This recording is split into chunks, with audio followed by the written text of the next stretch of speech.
আমার বাসা যখন জিজ্ঞেস করবে যে ছেলেটা কি করে, তখন যে আমি বলবো ছেলেটা বেকার, তারা যে না করবে এই নাটক করতে, হ্যাঁ করতে পারবো না, পারবো না আমি হ্যাঁ করতে। তুমি চাকরিটা ছেড়ে দিও, জাস্ট আমাকে বিয়েটা করে তুমি চাকরিটা করো না, জাস্ট বিয়েটার জন্য হলো তুমি চাকরিটা নাও প্লিজ। তুমি কি সিরিয়াস হবে না? আরে এখন সিরিয়াস তো, এই জন্যই তো বললাম। তুমি সিরিয়াস না, সিরিয়াস। আমি मेरे आसमां मेरी जमीन May I come in, please? 2 বছর একটা রিলেশন ধ্বংস করে ছেড়ে দিয়েছিলাম। কি দোষ ছিল সেদিন আমার? একটা ছেলে চাকরি পাচ্ছে না, ইন্টারভিউ দিচ্ছে বারবার, তারপর চাকরি করছে না, অকর্মা, সিরিয়াস না, যোগ্যতা নাই, বাজে বিহেভ করে হার্ড করে টিস্যুর মতো ছুঁড়ে ফেলে দিয়েছেন। আজ 2 বছর পর তুমি আমার অফিসে চাকরির জন্য, আমার সাইনের উপর ডিপেন্ড করছে তোমার চাকরি হবে কি হবে না। এই অফিসে তোমার চাকরি কোনোদিন না। May I come in, sir? Yes please. তোমার ডেস্কে স্যার আমি তো ইন্টারভিউ দিলাম না। মুরব্বীদের কাছ থেকে একটা কথা শুনেছেন, প্রথমে দর্শনদারি করে বিচারি, যে মেয়ের হাসি এত সুন্দর ডেফিনেটলি সে আলাদা কিছু বলবো। Thank you so much, sir. Welcome to my company pizza.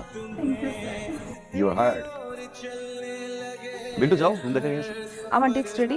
G madam, আপনারটা রেডি আছে। ব্র্যান্ডগুলো যেখানে দিল সেখানে এই মুড়ি মানুষ খাবে, আপনি এই মুড়ি কিভাবে করে So, আমরা ঘরে ঘরেই পৌঁছাবো, আমরা ভ্যানে করে মার্কেটিং করবো, ডিসকাউন্টে হোক ফ্রিতে হোক, মানুষজন বা কনজিউমারদেরকে আমরা ফ্রিতে মুড়ি খাওয়াবো। ভাই এটা একটা B2B আইডিয়া, B2B অল টাইমে একটা এফেক্টিভ আইডিয়া, কিন্তু এটা এক্সিকিউশন যে ঠিকঠাক ভাবে হয় তাইলে এই জিনিসটা কাজ করবে, তাই কিন্তু ব্র্যান্ডের নাম কিছু তো নাই, সেটা আরো পাতলা যাবে। কিন্তু এখানে মাইকিং করবে কে? স্যার আমাদের মাঝে এমন একজনকে দরকার স্যার, যে দেখতে সুন্দরী, স্মার্ট, এন্ড স্যার আমার মনে হয় যে প্রোডাক্টটা সম্বন্ধে ভালো জানে এরকম একজন। Exactly sir. Sir what about ইশতেলা?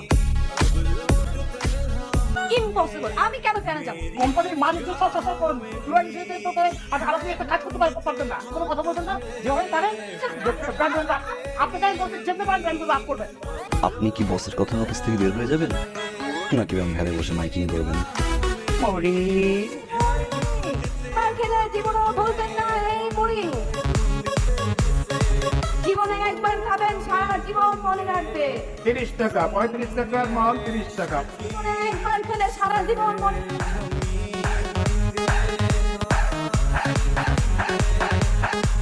আমরা কখনোই ভাবি নাই যে আমাদের ব্র্যান্ডটা আবার ঘুরে দাঁড়াবে এবং আবার মানুষের দাঁড়িয়ে দাঁড়িয়ে পৌঁছে যাবে। এটা সম্ভব হয়েছে আপনাদের আন্তরিক প্রচেষ্টার জন্য। উনি যেভাবে এফোর্ট দিয়েছেন, যেভাবে মাঠে ঘাটে ভ্যান নিয়ে এসে ছুটে বেরিয়েছেন, আমাদের প্রোডাক্টটা ঘরে ঘরে পৌঁছে দিয়েছেন, আপনিও এই বিষয়ে খুব খুশি হয়েছে। এই কাজটা আসলে কোনোভাবেই সম্ভব হতো না যদি এখানে একটা প্রপার লিডারশিপ না থাকে। হ্যাঁ আমাদের দায়িত্ব হচ্ছে যে যিনি লিডার তাকে মোটিভেট করা, কারণ হচ্ছে যে উনি কোম্পানির জন্য কাজ করেছেন, তাকে মোটিভেট না করলে তা আমাদের দিক থেকে অন্যায় হবে। Thank you so much. Thank you আপনাকে যে আপনার যে অসাধারণ লিডারশিপ এবং অসাধারণ আইডিয়ার জন্য যে কোম্পানিটা ঘুরে দাঁড়ানো। Thank you, আপনাকে অসংখ্য ধন্যবাদ।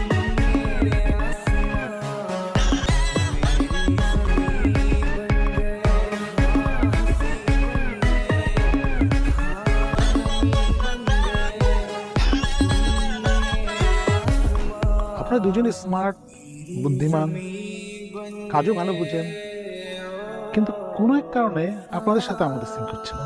একবার একটা ঝামেলা আপনি পাঠাচ্ছেন, কোম্পানির ব্র্যান্ড ভ্যালু নেমে যাচ্ছে, আবার একটা ঝামেলা আপনি পাঠাচ্ছেন, কোম্পানির ব্র্যান্ড ভ্যালু আরেক জায়গায় যাচ্ছে। মানে এরকম ইঁদুর বিড়াল খেলাটা তো আসলে কোম্পানির জন্য সুখকর না, সেটা আপনারা বুঝতে পারতেছেন। আমি আশা করি আপনাদের সঠিক সিদ্ধান্ত নিতে পারবেন। ধন্যবাদ। আমি তোমাকে অনেক ভালোবাসি, যদি তুমিও আমাকে কখনো কম ভালোবাসবে না। আমার বাসা থেকে বিয়ের জন্য অনেক প্রেশার ক্রিয়েট করছিল, অনেক বেশি। আমি অনেক আশা করছিলাম যে তুমি আমাকে একটু সাপোর্ট করবা, একটা জব নিবা, সেটাও যদি না পারো অ্যাটলিস্ট আমাকে নিয়ে পালিয়ে যাবা। তুমি সেটা করোনি, তোমাকে সাপোর্টই দাওনি। ওর প্রতি আমার অনেক রাগ ছিল, অনেক ক্ষোভ ছিল। এতদিন পর এসে আমি রিয়েলাইজ করলাম আমার রাগ করাটা উচিত হয়নি। এই মুহূর্তে তোমার সাপোর্টটা আমার অনেক দরকার ছিল, সে মুহূর্তে আমার সাপোর্টও তোমার দরকার ছিল। আমার বোঝা উচিত ছিল যে তুমি এখন একটা ভালো অপরচুনিটির জন্য আমাকে সাপোর্ট করতে পারো না, ওটা আমারও ছিল। এখনো ভালোবাসো।